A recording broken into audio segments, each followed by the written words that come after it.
My name is Thomas Reed, and I got turned away from my own daughter's wedding by a man in a navy blazer with an earpiece and a tablet. It happened at the edge of the marina in San Diego, just before sunset, when the water had that cold silver shine, and the white chairs were lined up in perfect rows facing the harbor. I remember the smell of salt, the soft music from a string quartet somewhere beyond the entrance, and the box in my hands with the gift I had wrapped myself that morning. Cream paper, blue ribbon, Lily's favorite colors when she was little.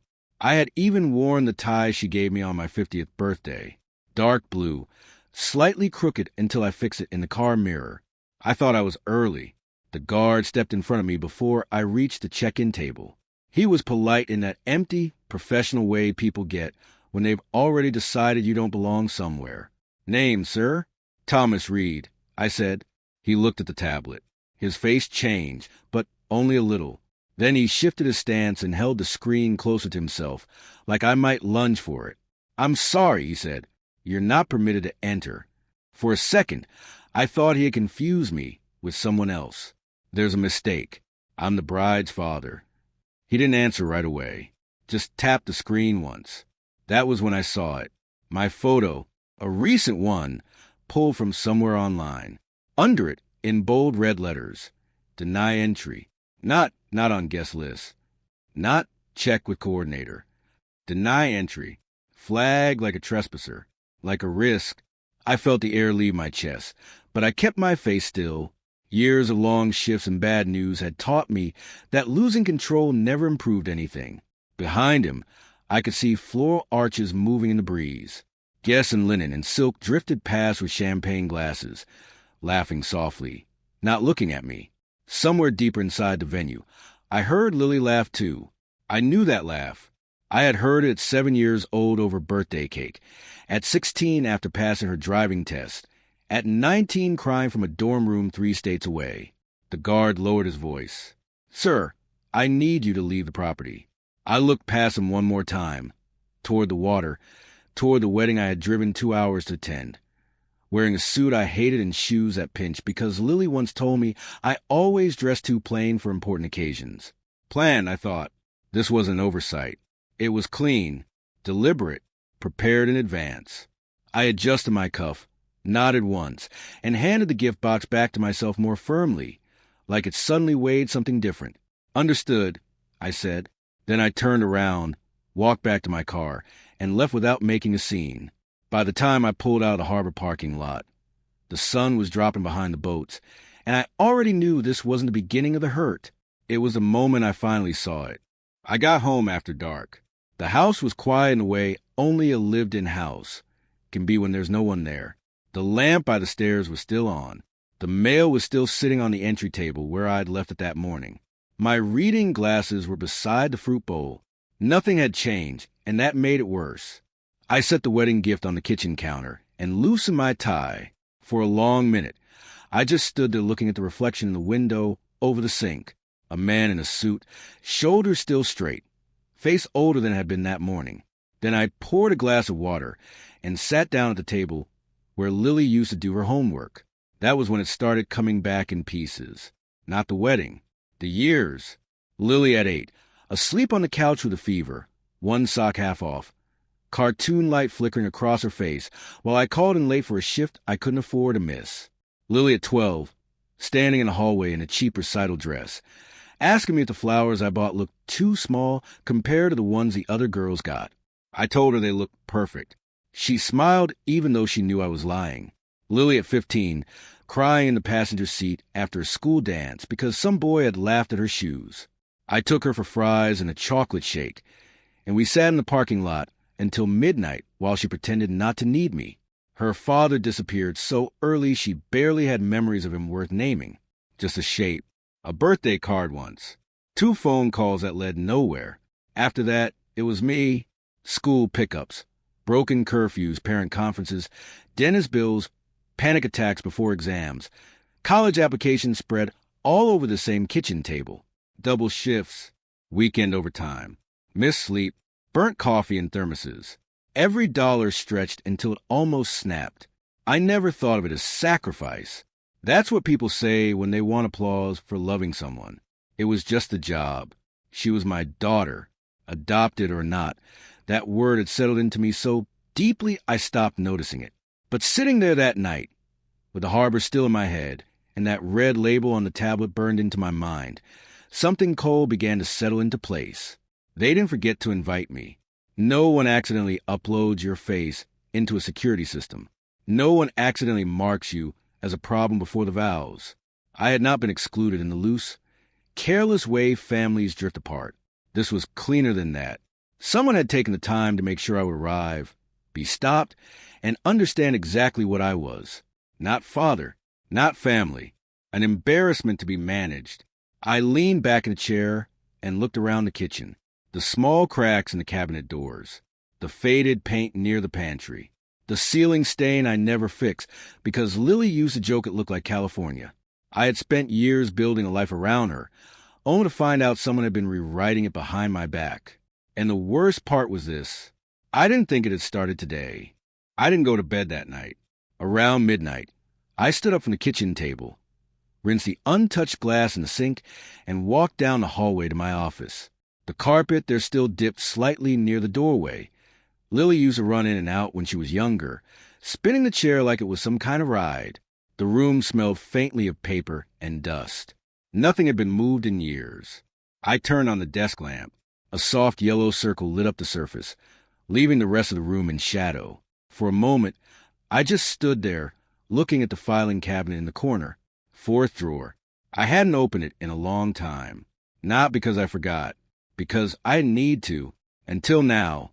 The metal handle was cold when I pulled it open.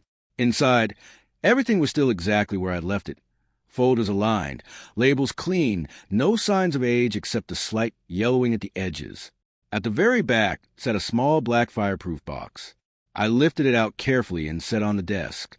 The weight of it was familiar, solid, intentional, like something built to last longer than the moment it was created for. For a second, I hesitated, not out of doubt, out of recognition. This was the part of my life Lily never knew about. Back when she was in college, during her second year, things had almost fallen apart for her.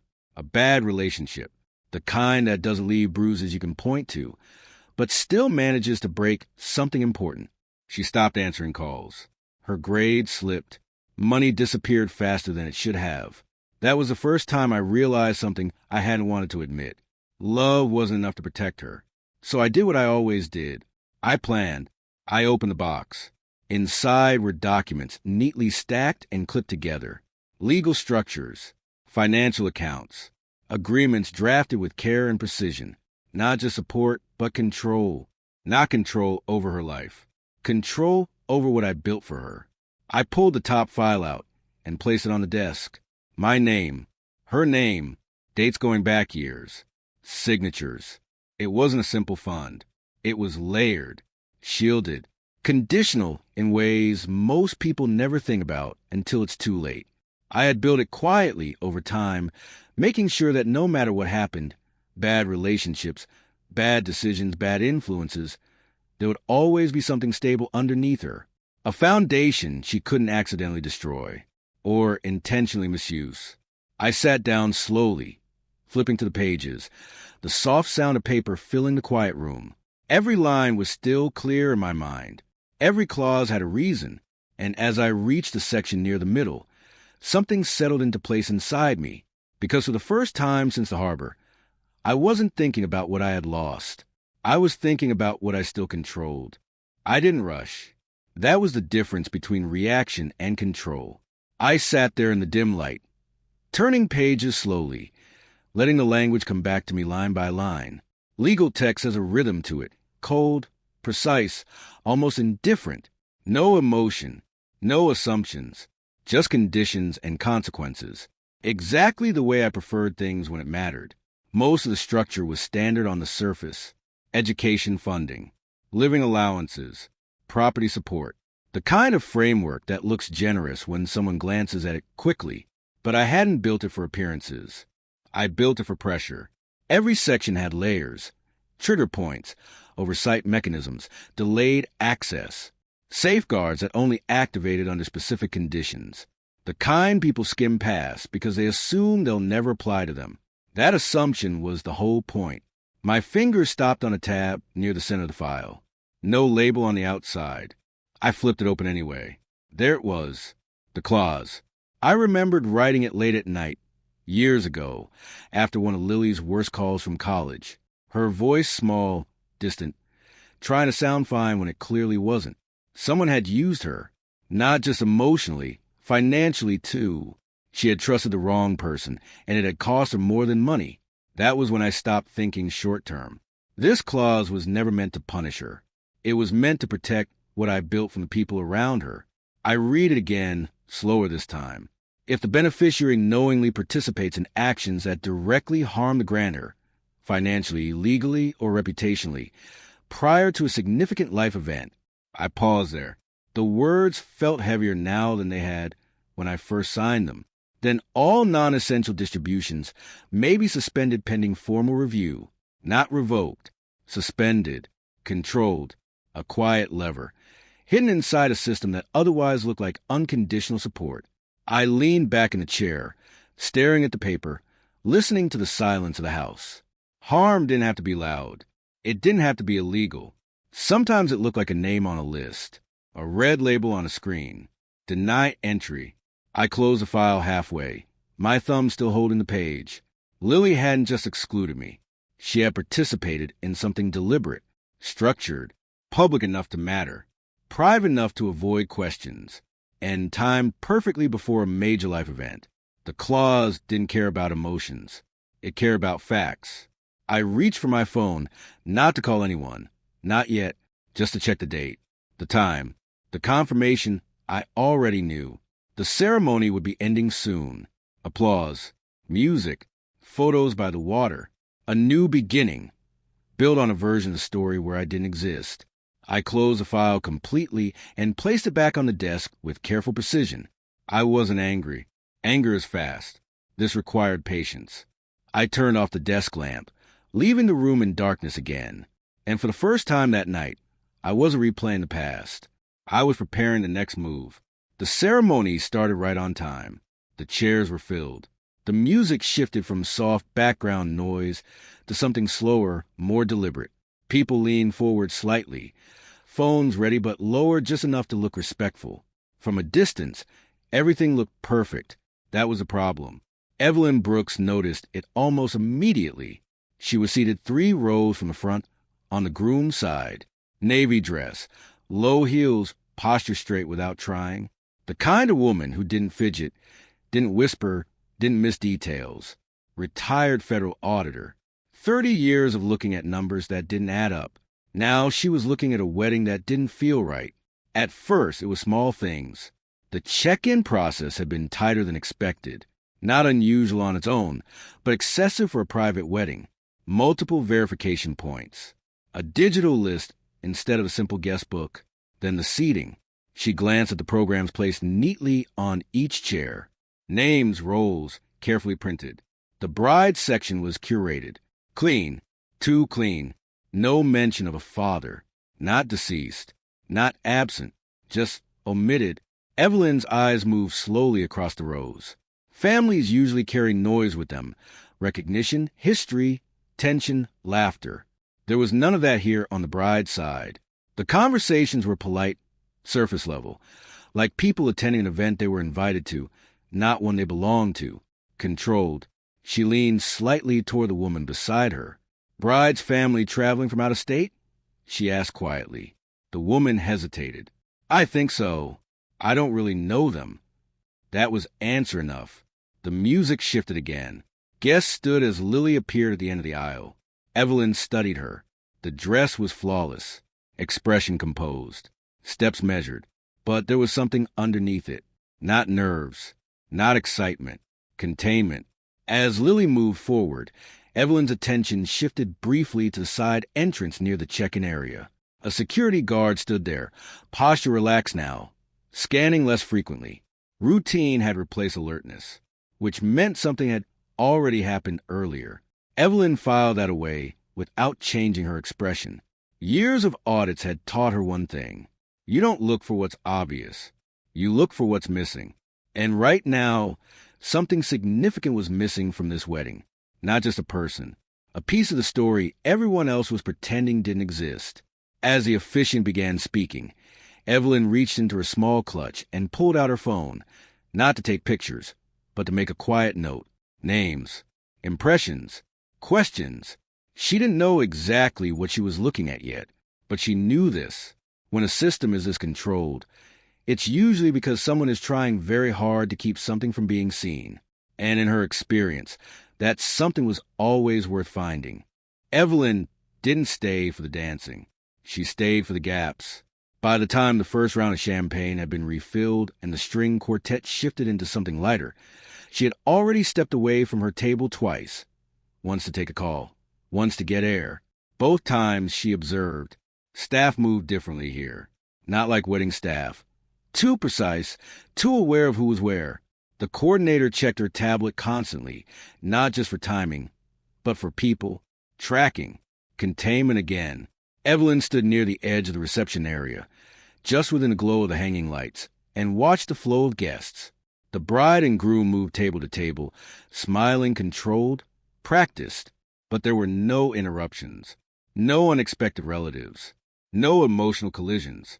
Everything was filtered. That told her enough to start asking better questions. She stepped aside, opened her phone, and began with something simple. The venue. It wasn't booked under Lily's name. That was the first crack. The reservation traced back to a small event management company. Clean website. Minimal footprint. Recently formed. Evelyn's eyes narrowed slightly. She dug deeper. Business registration. Ownership structure. Layered. But not carefully enough to withstand someone who knew where to look. Shell behavior. Within minutes, she found the connection. The funding didn't originate from the company. It passed through it. The actual source led somewhere else. A trust. Older. Established. Quiet. And then she saw the name. Thomas Reed. Evelyn didn't react outwardly, but her thumb paused for half a second over the screen. So the missing piece had a name. She kept going. College tuition payments, covered, a condominium purchase, structured through a secondary entity, same origin. Even parts of this wedding, deposits, vendor retainers, linked back through layered transactions that all trace to the same foundation, not generosity, control, long-term planning. She leaned slightly against the railing, eyes still on her phone, the harbor lights reflecting in the screen.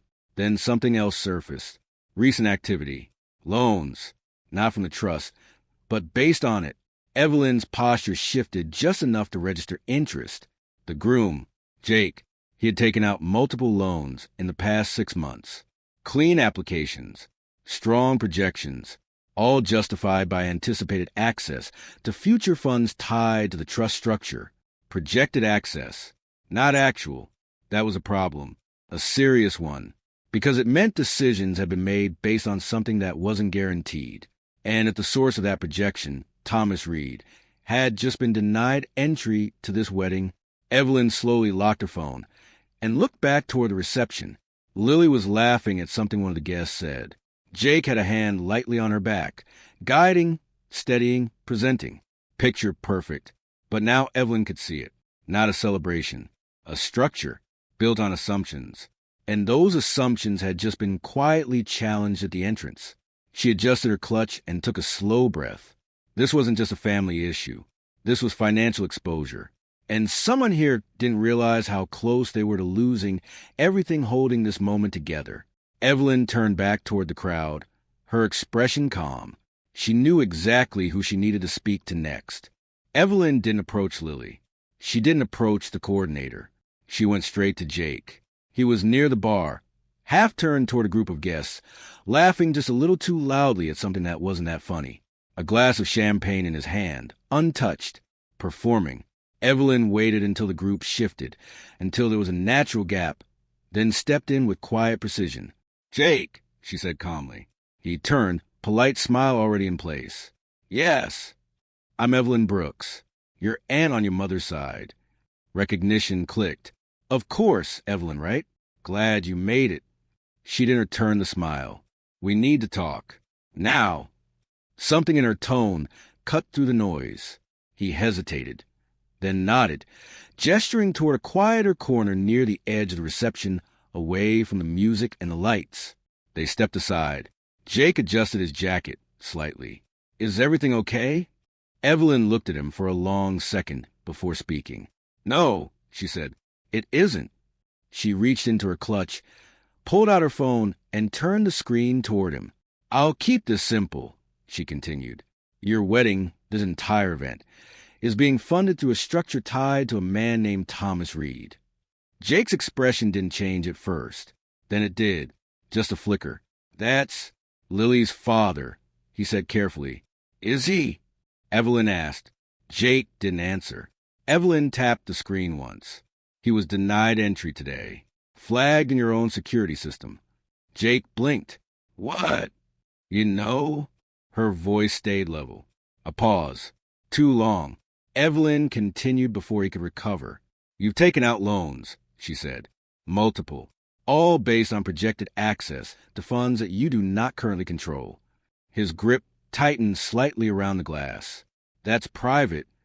"It's traceable," she cut in, not raising her voice. "And more importantly, it's fragile." Jake looked past her for a moment, toward the crowd, toward Lily. She was still smiling, still moving through conversations like nothing in the world could touch her. "What are you saying?" he asked, lower now. Evelyn leaned in just enough that only he could hear. "I'm saying your financial foundation depends on a man you just publicly excluded," she said. "And if that exclusion was intentional, which it clearly was, you may have just invalidated the very assumption those loans were built on." Silence. Not empty silence. The kind that fills with calculations. Jake's breathing changed. Subtle, but there. "That's not how it works," he said, but it sounded like he was trying to convince himself. Evelyn didn't argue. "Then you won't mind verifying it," she replied. She stepped back slightly, giving him space, but not relief. "Before you stand up there and say vows based on a future that may not exist," she added, "you should be very sure that future is real." Jake's eyes moved again, faster this time. The venue, the guests, the bride, the structure Evelyn had just dismantled in a few sentences. "What happens if you're right?" he asked quietly. Evelyn held his gaze. "Then this," she said, gesturing lightly around them, "is already collapsing. You just haven't heard it yet." For a moment, neither of them moved. Then, somewhere behind them, the coordinator's voice rose slightly. 5 minutes until we resume." Jake looked back at Lily, then at his phone, then at Evelyn, and something inside him shifted. Not emotion. Fear. Real, grounded, financial fear. He set the champagne glass down, without drinking it. "I need a minute," he said. "You don't have one," Evelyn replied. But he was already stepping away, walking faster than before, not toward the altar, toward answers. And for the first time that evening, the perfect rhythm of the wedding began to falter. Jake found Lily near the water. She was standing just beyond the main lights, the harbor stretching behind her, glass in hand, talking to two guests who were more interested in her than in what she was saying. She looked exactly how she was supposed to look, calm, radiant, untouchable. He waited until they left. "Hey," she said, smiling, reaching for his arm. "They're about to call us back." "We need to talk," he said. The smile didn't disappear, but it weakened. "Now." "Yes." Something in his voice made her nod. They stepped a little further away, just far enough that the music softened and the conversations blurred into background noise. "What's wrong?" she asked. Jake didn't ease into it. Why was Thomas Reed denied entry to this wedding? The question hit clean. Lily froze. Not dramatically, not visibly to anyone watching from a distance. But Jake saw it. The stillness, the slight tightening around her eyes, the way her fingers stopped moving against the glass. "Who told you that?" she asked. "That's not the point," he said. "Answer the question." A pause. Then she looked away, toward the water. "It was handled," she said quietly. "Handled how?" Another pause. Longer this time. "My mom said it would be better this way," she said. Jake felt something drop in his chest. "Better for who?" "For everything," Lily replied, faster now. "For the wedding, for the guests, for appearances?" He cut in. She didn't answer. That was enough. Jake ran a hand through his hair, exhaling slowly, trying to keep his voice level. "Do you have any idea what's tied to him?" he asked. Lily frowned. "What do you mean?" "That venue," he said, pointing subtly behind them. "Your condo, your tuition, half the things we built this year. Do you know where that money actually comes from?" Her expression shifted. Confusion. Real confusion. "My mom handled most of that," she said. "She said it was from investments, from him." Jake said, "Silence." Lily stared at him now, searching his face like she was trying to find the part where he was exaggerating. "That's not," she started, then stopped. Jake stepped closer, lowering his voice. "I took loans," he said, "based on projected access to those funds. I built plans around it. We both did." Her grip tightened around the glass. "That doesn't make sense," she said. "If that were true, he would have." "He showed up," Jake said, "and your security turned him away." That landed. Hard. Lily blinked, her composure cracking just slightly. "I didn't," she began, then stopped again. "Didn't know. Or didn't question." Jake watched the realization start to form, slow and heavy. "Why would your mom do that?" he asked. Lily's face changed again, this time not confusion. Recognition. Pieces connecting. She said, Lily swallowed. She said, he didn't fit anymore. That people would ask questions. That it would affect how we're seen. Jake let out a quiet, humorless breath. So the solution was to erase him? Lily didn't answer, because now she was seeing it. Not just the decision, the structure behind it, the quiet redirection of credit, the controlled narrative, the version of her life that had been presented to everyone here tonight. Clean, elevated, carefully curated, and incomplete. "My mom handled everything," she said again, but softer now, like the words didn't hold the same weight. Jake nodded once. "That's the problem." From the main area, the coordinator's voice called out again, sharper this time. "Everyone, please take your seats. We're about to continue." The moment was ending, or was supposed to. Lily looked back toward the reception, toward the aisle, the guests, the version of the night that was still waiting to happen. Then she looked at Jake. "What are you saying?" she asked. Jake held her gaze. "I'm saying," he replied quietly, "we might not have what we think we have." And for the first time that evening, Lily didn't move when they called her name. The music didn't stop. That was the strange part. Somewhere near the center of the reception, the quartet kept playing like nothing had changed. Soft notes drifting across a space that had already begun to shift in ways most people hadn't noticed yet. But the structure had cracked, and once that happens, it spreads quietly.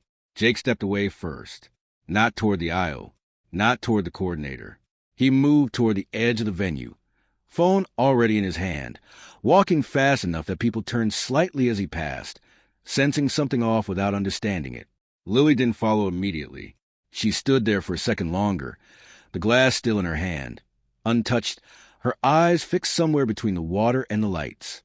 Then she turned, slowly this time, and scanned the crowd, looking for one person. Her mother. Karen was near the main table, speaking to two guests, posture perfect, smile controlled, one hand resting lightly against her necklace like she had practiced a gesture. Lily walked straight to her. No hesitation now. "We need to talk," Lily said. Karen's smile didn't drop. "Sweetheart, they're about to start again." "Now." That was enough. Karen excused herself with a polite nod and followed Lily a few steps away, just far enough to lower their voices. "What is this?" Karen asked, still composed. "This is your wedding." Why was he denied entry? Lily said, direct, no build-up. Karen's eyes flickered once. That was all. Then she exhaled slowly, like someone adjusting to an inconvenience. "We talked about this," she said. "It was necessary." "For what?" Lily asked. "For everything," Karen replied, her voice tightening slightly. "For how this looks, for the people here, for the future you're stepping into. You don't understand how these things work." "No," Lily cut in, quieter now, sharper. "I don't think I do." Karen studied her for a second, recalibrating. "He doesn't fit into this world. she said. Not anymore. That's not an insult. It's reality. We elevated things. We built something better for you. We, Lily repeated. Karen didn't hesitate. Yes. That was the moment. Not loud, not dramatic. Just a word landing exactly where it needed to. Across the venue, movement shifted again. One of the vendors was speaking in low tones with the coordinator. Another was checking something on a tablet. Frowning slightly. Small disruptions. Questions forming. Jake returned. Faster now. His face had changed completely. It's under review, he said, not bothering with context. All of it. The trust. The distributions. Everything tied to it. Karen turned to him sharply. What are you talking about? I mean, Jake said, his voice tight, controlled, the money you've been structuring this entire thing around isn't accessible right now. And if it stays that way... He didn't finish. He didn't need to. Karen's composure slipped for the first time. Just a fraction. But enough. That's not possible, she said. It is if the grantor initiates a review, Jake replied. Lily looked between them. Grantor. Review. Word she had never needed to understand before. Now they were everything. From the far side of the reception, a man in a dark suit approached, moving with purpose but without urgency. Not staff. Not a guest. Something else. He spoke quietly to the coordinator, handed over a document. The coordinator's face changed. Then she nodded, and the ripple began. A vendor stepped back from a conversation. Another checked their phone. A guest near the front whispered something to the person beside them. No announcement. No scene. Just a slow, unmistakable unraveling of something that had been held together by assumptions that were no longer true. Lily felt it before she fully understood it. The shift, the weight, the absence. She looked at her mother, then at Jake, then out toward the harbor, where the light had fully faded now, leaving only reflections and shadows. Perfect from a distance, broken up close, and somewhere in the quiet collapse of that moment, she realized something she hadn't allowed herself to see before. This hadn't started tonight, but tonight, it finally caught up. I didn't answer the door that night. They knocked just after 11. Not loud, not desperate, controlled, the way people knock when they still think they have a chance to fix something. I was sitting in the living room with the lights off. The same suit still on, the tie loosened but not removed. The house was quiet again, just like it had been earlier, only this time, I wasn't replaying anything. I was waiting. The knock came again. Then Lily's voice. Dad, I know you're home. I didn't move. There was a pause. Then Jake spoke, lower, more careful. Thomas, we just want to talk. Want, not need. Not yet. I stood up slowly and walked toward the door, stopping just short of it. Close enough to hear their breathing on the other side. Close enough that if I reached out, I could end the distance between us. I didn't. On the other side, Lily shifted slightly. I could hear it in the way her voice changed when she spoke again. I didn't know, she said. I swear I didn't know. I closed my eyes for a second, not because I doubted her, because I believed her. And that changed nothing. Footsteps moved slightly on the porch. A quiet exhale. Then, softer, please. I looked at the door. The same door she used to run through after school, dropping her bag on the floor, talking too fast about things that didn't matter and everything that did. The same door I stood at when she left for college, pretending not to notice how long she hugged me. Time folds like that. Moments stack on top of each other until you can't tell where one version of a person ends and another begins. But reality doesn't. Reality stays clean. You either open the door or you don't. I turned away. Their voices didn't get louder. They didn't argue. After a few more seconds, I heard the shift. The small, quiet sound of acceptance people make when they realize the outcome isn't changing. Footsteps, then silence. I went back to the kitchen, poured a glass of water, and drank it slowly. No anger, no satisfaction, just stillness. The next morning, I woke up early, made coffee, sat at the same table, and finished what I had already started. By noon, the paperwork was complete, the trust restructured, the distributions redirected, not destroyed, repurposed. Later that afternoon, a courier delivered a small package. Inside was a photo. Lily, maybe 8 years old, sitting on my shoulders at the beach, both of us squinting into the sun, her hands gripping my head, laughing at something I don't remember anymore. On the back, I had written one line. I was there before anyone else showed up. No anger, no explanation, just truth. I didn't wait for a response. I didn't expect one, because by then, everything that needed to be said had already been done. Weeks passed, then months. I heard things indirectly. The wedding never recovered. The financial review turned permanent. The loans collapsed. Karen's structure unraveled under scrutiny she couldn't control. And Lily, she had to rebuild without the version of reality she had been given. As for me, I moved forward. Quietly, deliberately. The foundation I built didn't disappear. It changed direction toward people who understood what it meant to give everything and still be left outside the door. Foster parents, guardians, the ones who don't get ceremonies, the ones who don't get acknowledged, the ones who still show up. I didn't lose a daughter that day. I lost an illusion. And for the first time in a long time, I saw things exactly as they were.